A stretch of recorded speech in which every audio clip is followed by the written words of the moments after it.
Buongiorno e una buona domenica a tutti voi da Telefriuli, bentrovati a questa edizione del nostro telegiornale. Da ieri pomeriggio in piazza San Pietro a Roma c'è un presepe speciale, quello realizzato dagli artisti del legno, dagli artigiani del legno di Sutrio. Ieri appunto l'inaugurazione e anche una emozionante udienza con Papa Francesco per la delegazione della Friuli Venezia Giulia.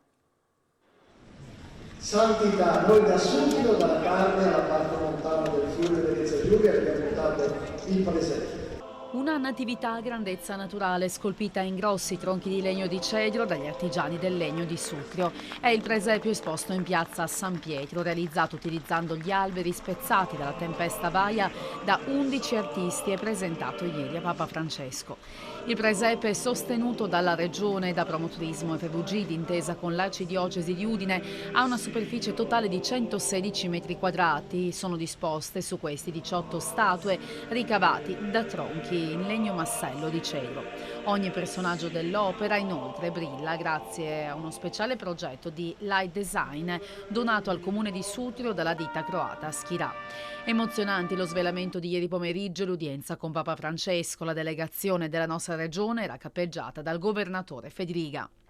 Vi accolgo un giorno in cui vengono presentati il presepe e l'albero di Natale collocati in piazza San Pietro, come pure il presepe allestito in quest'aula. Vi saluto tutti con affetto, a iniziare dal vescovo del Trimento e parroco di Sutrio, in rappresentanza dell'arcivescovo di Udine. È un onore ovviamente, abbiamo consegnato oltretutto un merletto fatto dalla scuola di Gorizia, che oltretutto ha radici profonde e tradizioni profonde nel Friuli Venezia Giulia e nell'arte del Friuli Venezia Giulia. Ovviamente questo si abbina alla consegna del presepe che verrà esposto in piazza San Pietro per tutto il periodo natalizio. Una grande emozione incontrare di nuovo il Santo Padre. Beh, sicuramente è un'emozione e anche, devo dire, una grande attenzione verso il territorio, li ha citati nel suo intervento e anche i territori che hanno contribuito quest'anno ad addobbare Piazza San Pietro.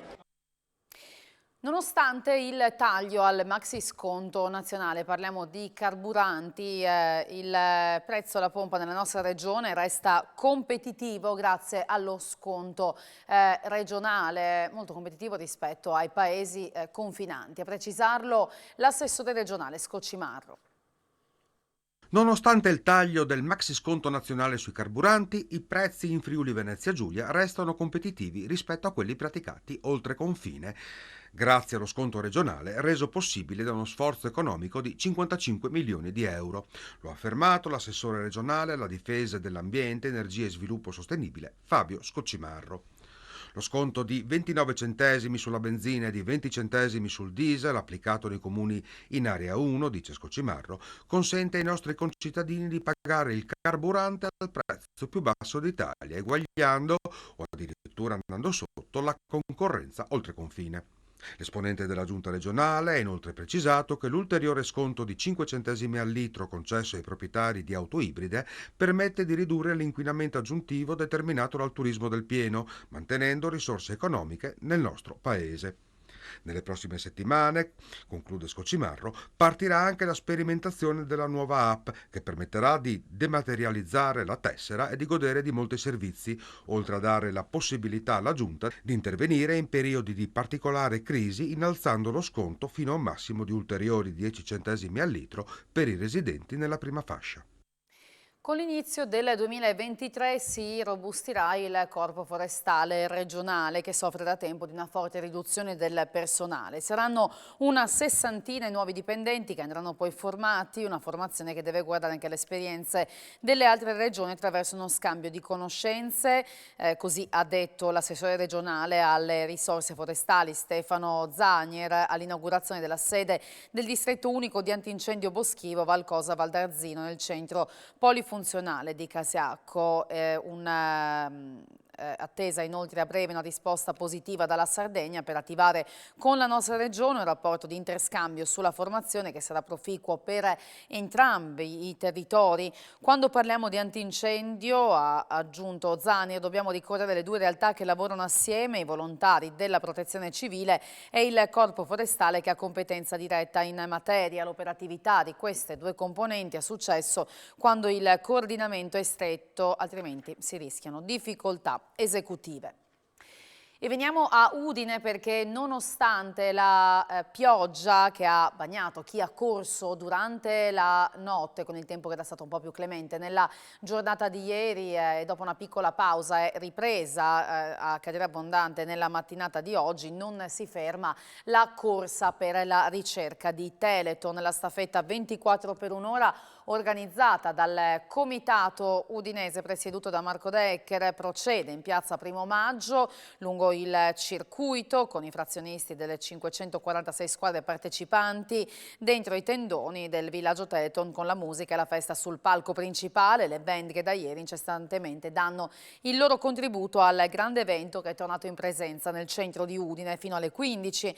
Il lungo serpentone di runner e podisti continuerà ad animare il centro di Udine fino a chiudere un'edizione che è già da record con 13.000 partecipanti scesi in campo in favore della ricerca contro le malattie rare.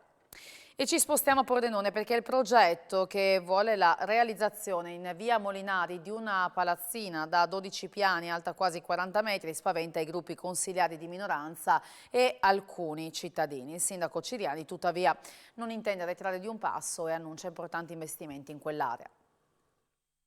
No al progetto di realizzare a Pordenone in via Molinari, nell'ex area Spadotto, una palazzina di 12 piani alta quasi 40 metri. A spiegare le motivazioni in nome dei gruppi di minoranze e di alcune associazioni il consigliere comunale Marco Salvador. Noi non siamo contrari al principio della perequazione, cioè lo spostamento dei volumi da una parte all'altra della città. Non siamo neanche in disaccordo con gli investimenti dei privati, ci mancherebbero, anzi ben vengano. Noi siamo in disaccordo quando non si pianificano da parte dell'amministrazione comunale urbanisticamente questo tipo di interventi. Far calare un grattacielo di 12 piani in un quartiere già saturo per quanto riguarda viabilità, sottoservizi, servizi, senza considerare l'impatto che questo tipo di intervento può avere sulla città, sul contesto del quartiere, è totalmente sbagliato. Il sindaco Alessandro Ciriani, per contro, ha fatto sapere che in quella zona il comune investirà risorse ingenti per riqualificarla e che non può essere congelata per diatribe da pianerottolo. Possiamo fermarci, si è chiesto, davanti a chi preferisce una città vecchia e tarata sui suoi pregiudizi? Per quanto mi riguarda, la risposta è no.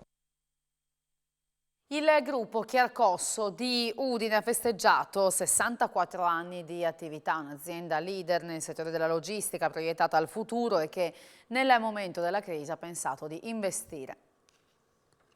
64 anni fa nasceva il gruppo Chiarcosso, grande festa oggi a Buttrio per il traguardo raggiunto dall'azienda, una realtà diventata negli anni una delle principali realtà del Triveneto nel campo della logistica e del trasporto di materie prime, semilavorati e rifiuti, impiegando 171 dipendenti con un parco mezzi di 500 veicoli. Ho pensato più volte che cosa potevo inventare per dare nuovi stimoli in un periodo in cui molti sono andati in crisi e allora ho pensato al futuro e ho pensato a premiare il presente, che poi il presente nostro e anche il passato. Ho premiato gente che come da 25 anni, da 30 anni, da 10 anni, però quel che è bello è il massimo dell'esempio, perché voi avete sentito che autisti non se ne trova in tutta Europa.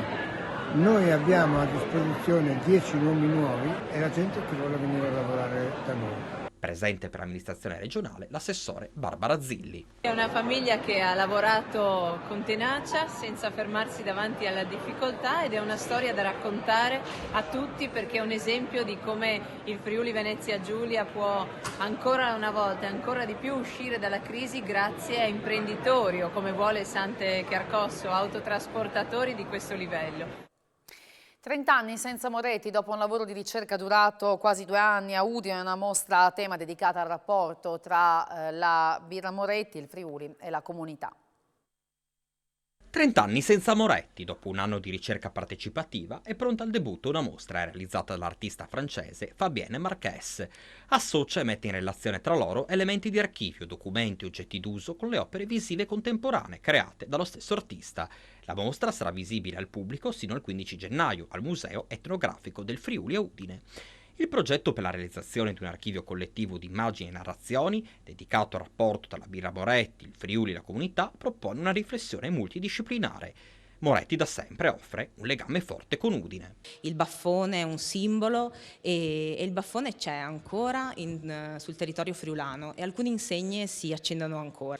Dietro di me c'è una bottiglia, l'ultima bottiglia realizzata durante uno storico turno, che è l'ultima bottiglia udinese di birra Moretti, con le firme di tutti gli operai che erano presenti. E di Moretti resta ancora il marchio, chiaramente, che sta girando in tutto il mondo per denotare questa birra che è nata in Friuli nel 1859, quindi sono passati tanti anni, ed è ancora una birra di qualità, anche se non si produce più nella città di Udine.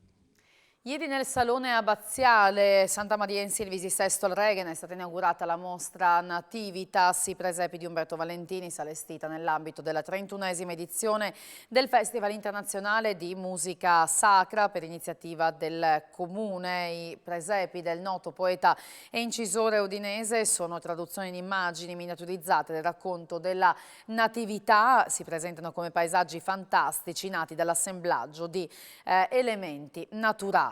E chiudiamo tornando a Udine, musica da camera in primo piano al Palamostre con il concerto in programma per la stagione numero 101 di Amici della Musica.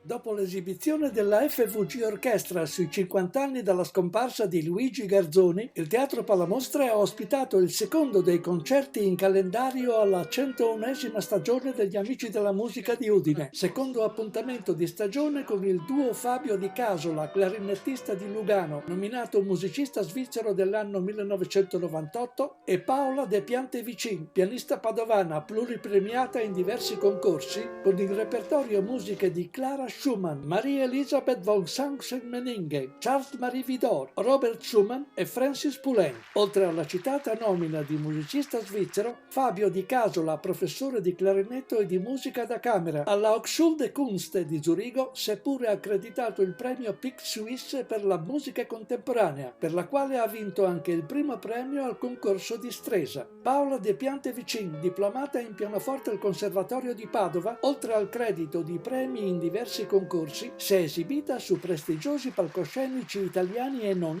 tra i quali quello di San Gallo, Basilea, Parigi, Belgrado, Vienna e Lucerna. All'attività solistica affianca la musica da camera, esibendosi in diverse formazioni, e da qualche anno è pure dedita all'organizzazione di eventi culturali, consapevole delle responsabilità che la sua figura ha assunto oggi nei confronti del suo pubblico. Ci fermiamo qui per questa edizione, l'informazione torna su Telefriuli questa sera come sempre alle 19. Un buon pomeriggio a tutti voi, arrivederci.